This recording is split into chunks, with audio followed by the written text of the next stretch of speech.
धर्म भाई इसमें हंसने वाली बात नहीं, मतलब मेरे हैं भाई, आप पत्रकार हो। वो बच्चों पे नहीं गया ना, वो रियल पे जा रहा है। रियल पे गए ना। नहीं वो पत्रकार है, कुछ भी हो सकता है, वो तो भाई गली गली घूमते हैं। मेरे मेरे जो घर में मेरे अपने हैं, वो तो आपको बता रहा हूँ धर्म भाई। तो मेरे 2 बच्चे हैं और दोनों चाइना मॉडल, बहुत खूबसूरत एक जैसे। दिसंबर की ठंड में एक हंस रहा था, एक रो रहा था। तो मैं हंसने वाले से पूछा, मैंने कहा तू हंस रहा वो रो रहा है? बोले मम्मी ने मेरे धोखे में उसको 2 बार नहला दी। अब देखना घटना क्या घटती है। मेरी मम्मी ने 2 बार नहला दी उसको।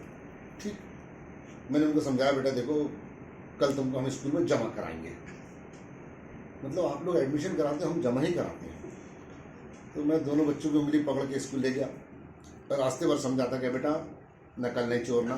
जी पापा नहीं चोरेंगे पापा। बेटा बिल्कुल नहीं, नकल बिल्कुल नहीं चोरी करनी है।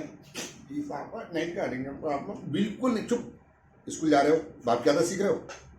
चुप, स्कूल जा रहे हो बेटा, नकल नहीं चोरना। बच्चों ने दिमाग में बात उठा ली कि नकल चोरी नहीं करना। जैसे स्कूल पहुंचे और मास्टर ने पहले बच्चे से पहला प्रश्न किया, हाँ बेटा खड़े हो जाओ, खड़े हो जाओ बेटा, तुम खड़े हो जाओ, हम बोल रहे खड़े हो जाओ। चलो तुम्हारा नाम बताओ। मेरा नाम अंश भाटिया। बोले शाबाश बेटा। और तुम्हारे पिताजी का नाम? मेरे बाप का नाम, पापा का नाम भाई गुरु भाटिया। बोले शाबाश बेटा। अब यही प्रश्न दूसरे बच्चे से किया, हाँ इधर आओ बेटा, इधर आओ, पेंट क्यों पकड़ रहे हो, इधर आओ, चलो यहाँ खड़े हो जाओ। चलो तुम्हारा नाम बताओ। मेरा नाम चिनुआ भाटिया। बोले शाबाश बेटा। और तुम्हारे पापा का नाम? मेरे पापा का नाम, मेरे पापा जी का नाम, मेरे, अभी इसने बताया ना वाहिगुरु भाटिया, हाँ वही बताऊंगा तो फिर बोलोगे नकल चोर लिया।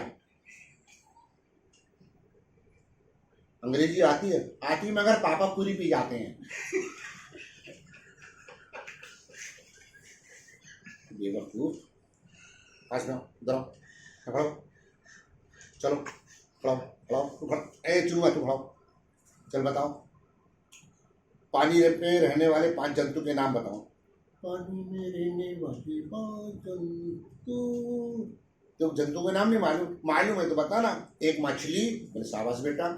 दूसरा मछली की बुआ, मछली की मौसी, मछली की जीजी और ताई। मास्टर खड़े नहीं जाते बच्चे, बात जहाँ खत्म नहीं हुई सर, दूसरे को खड़ा किया, तू खड़ा हो, तू खड़ा हुआ। चल बता 15 फलों के नाम बता। 15 फलों के रोक सकते तिरंगा मेरे वतन का भाई। ये जिसने भी रोका है वो सरदार नहीं हो सकता। एक बात तो है, वो सरदार नहीं हो सकता।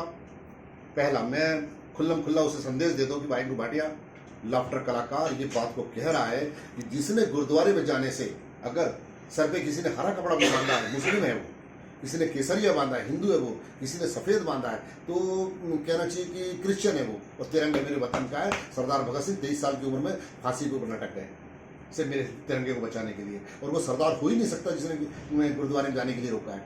मानस की एक ही जात, गुरु नानक जी ने कहा है, और जिसने रोका है वो जरूर कोई सांप्रदायिक होगा। आप कैसे रोक सकते हैं? चित्रकूट के घाट पर भई संतन की भीड़, तुलसीदास चंदन गिरे, तिलक दे तिलक वीर। मैं थोड़ी कह रहा हूँ, इतिहास कह रहा है। और गुरु ग्रंथ साहब महाराज जी के अंदर मेरे श्री प्रभु श्री राम की वाणियाँ, हरि की वाणियाँ हैं। हम कैसे रोक सकते हैं? और अब होते कौन है रोकने वाले? वो किसी के बाप की बपोती नहीं गुरुद्वारा। मैं तो पूरे हिंदुस्तान को कहूँगा, पूरे देश विदेश को यही बात कहूँगा कि गुरु घर सबका है, वो सबका गुरु घर है। 1.25 लाख आदमी रोज गुरुद्वारे में अगर लंगर खाता है तो हम एहसान नहीं करते, हम नहीं करते। वो मेरे गुरु नानक का दिया हुआ है हमारे पास, जो हम आपको भोजन कराते हैं। आप बिल्कुल जाइएगा। हाँ बस एक क्या ध्यान रखिएगा, सिर पे कपड़ा बांध के जाओ, नंगे पैर जाओ, क्योंकि गुरु का घर मर्यादा होती है। इसलिए बस मैं इतना ही निवेदन करना चाहता हूँ। इस विषय में और कोई प्रश्न आप आगे अपना जो कंटिन्यू कीजिए। अब कोरोना की बात करें, बिल्कुल मस्ती के मूड में आ जाना। कोरोना आया सब चीन से, जिसकी खुद की आंखें नहीं खुल रही सर, बिल्कुल ध्यान, जिसकी खुद की आंखें नहीं खुल रही, पूरी दुनिया की आंखें खोल दी। और उनकी मैक्सिमम हाइट होती है सर 3.5-4 फीट। मान लो 6 फीट का कोई चीन वाला मिल जाए तो समझ लेना कि हमारे बुजुर्ग लोग यात्रा करने गए थे। हाँ मतलब हमारे बुजुर्ग गए होंगे ना, वो बताने गए होंगे बेटा ये खाया करो, वो खाया करो, तुम्हारी हाइट ऐसी होगी। अब कोरोना काल में सबसे पहले मैं अमर उजाला के ऑफिस में बैठ करके आपको धन्यवाद देता हूँ डॉक्टर और पुलिस को। इन्होंने बहुत मेहनत की है सर। बस दोनों की एक ही समानता थी, दोनों डॉक्टर और पुलिस में, कि डॉक्टर पहले पूछ लेता था कि इसके पहले वाला डोज आपको किधर लगा। पुलिस ने नहीं पूछा साहब।